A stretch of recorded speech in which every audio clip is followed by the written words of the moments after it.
thick layer of thoughts is distracting me from the awareness that I am not my mind.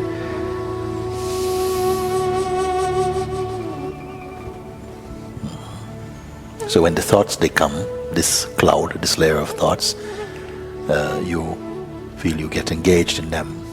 You get identified with them. I just forget to stay focused on who's the witness of this. Yes. Watching.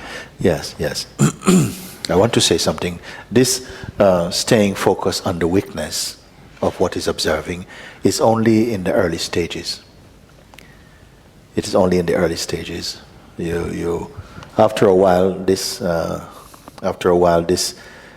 effort will not be needed anymore. I want to, before I carry on, just give an example about something which I'd love your attention on just for a moment.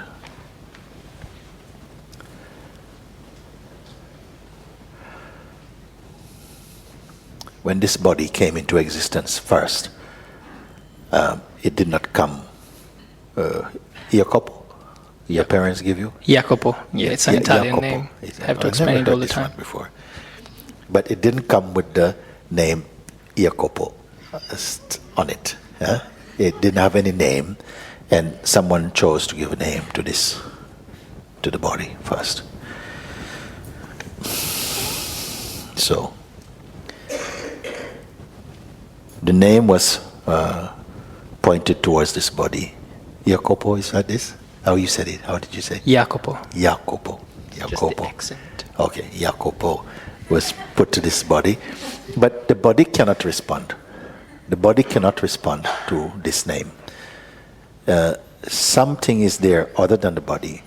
The consciousness at some point was sufficiently mature enough to start to associate this name with I, with the intuitive sense of I-ness, this feeling of intuitive existence. You know you are. Sure. Isn't it? Even mosquito know I am everything. So this name, Jacopo, is okay? Yeah. Was offered to what? To the body or to the consciousness? The consciousness itself accepted the name at a certain point, Jacopo.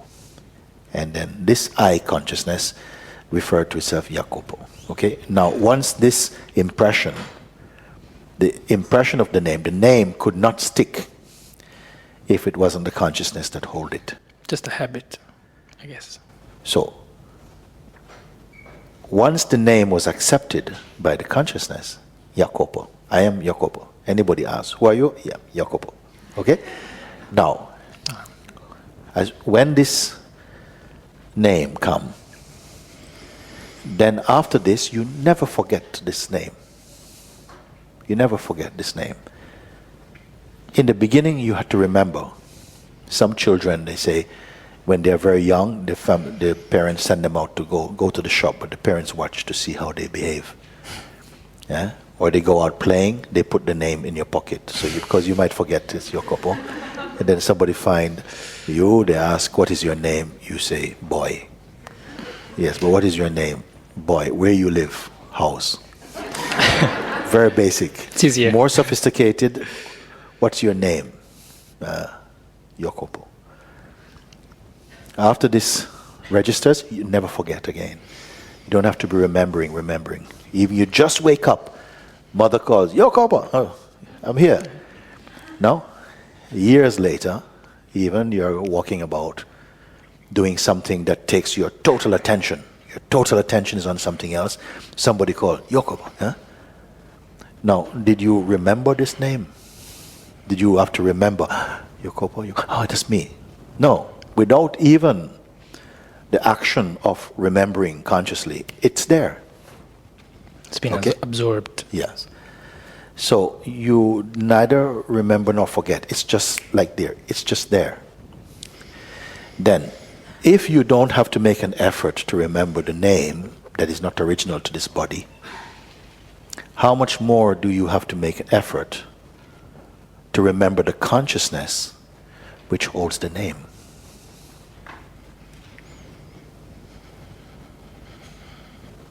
So I say, it is an idea that you have that you must remember who you are. Please, it's going to leave you very quickly what I say. Because everybody miss it, and so we continue in a state of delusion. You didn't have to remember your name each day you get up, whatever you're doing. Somehow the name, which is not original to you, to someone's idea, then it stay with you. No effort is needed. Then if no effort is needed to remember your bodily name, how much more effort will be needed to remember the consciousness which is greater than the name, which cannot come or go, in which even remembering and forgetting happens and is recognized. And maybe if you care, you go away and you contemplate what I say about this. I say it is an idea that you forget yourself. You are earlier than remembering yourself. You are earlier than remembering or forgetting yourself. It is only because you want to do it with the mind that you must think, you must remember, because it is the attribute of the mind to remember or forget. You are not the mind, you are the beingness in whose presence remembering and forgetting happen. What you're going to do with this, I don't know. Just allow understanding to take place. That will remove the misunderstanding. Because there is inside a seed that tells you you have to do something. You have to do something. You have to remember yourself. In the world of existence, you meanness of duality, yes, this play of remembering and forgetting is part of our spiritual discipline. Because why? You accept an idea that you can forget yourself. I don't know if you have ever heard anything like this. Please, it is an idea that you can forget or remember yourself. You're always yourself. But when we start to have to think, you think you are an individual, and that you have to do something, you have to practice to get back to where you are. All these are concepts.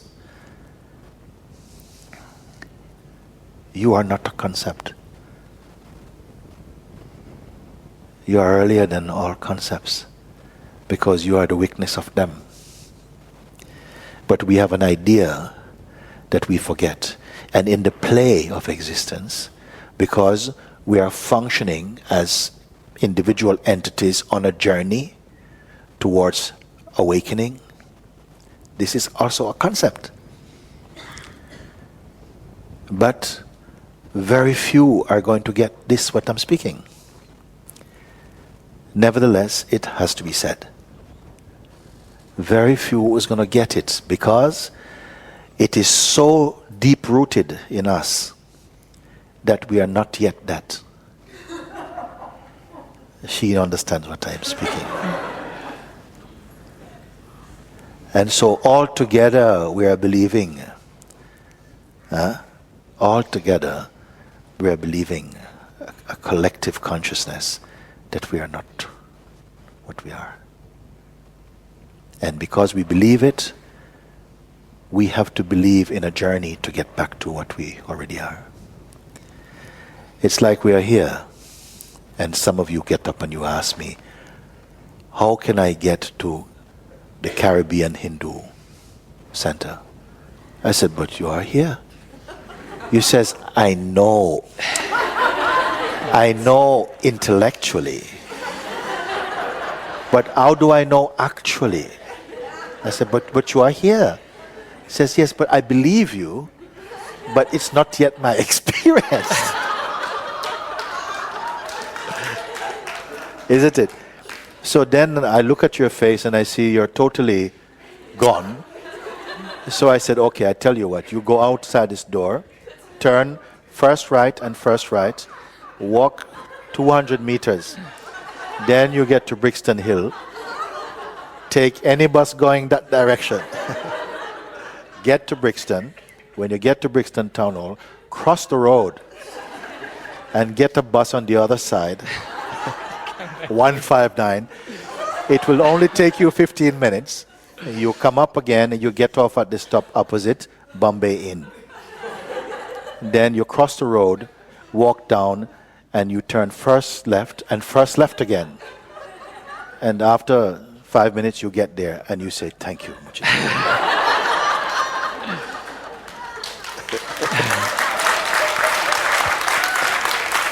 And this is the way that a spiritual journey is born. Either you can accept this, either you can accept it immediately. Some people get the point, and others, they don't get it. You see? And we are all like this.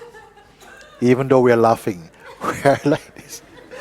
So, this point I make about it, that it is an idea that you forget. And if you believe in the idea that you forget, then you have to believe in the idea that you must remember. And myself, I will also remind you. While you have inside you the urge to be reminded. One day you'll go beyond remembering and forgetting. And then you will not have to write this note anymore. You know, you say, I know it's useless to try and stop the mind. It is true. Because I tried. Yes, but you have to try. And then you have to fail. It's part of it. It's like, you may say it's an illusion, or a delusion, but still you have to go through it. We are compelled somehow, because we are also this. We are also this. But you're also beyond this. But our beyondness we feel totally unfamiliar with, which is also concept. So I try to stop the mind, but it's an effort for me to keep reminding myself I am just a weakness. Of course, it is an effort. In the beginning, and this is spirituality, that in the beginning it's an effort to be reminded, because sometimes it's tired, so tiring. I have to remember that I'm the weakness. You see, although witnessing is happening spontaneously in us. But then the idea, but you have to consciously witness. And yet this consciously witness also is valid for a while. And then this conscious and effortful witnessing will transmute into passive and effortless witnessing. And thereafter, then one goes beyond this dualistic witnessing. One realizes that witnessing happens casually, spontaneously, inside this body of consciousness. And so, in a way, there is, in the play of existence, in time and space, and the sense of otherness, there is an evolutionary journey, but it takes place in the mind and consciousness, not for the absolute.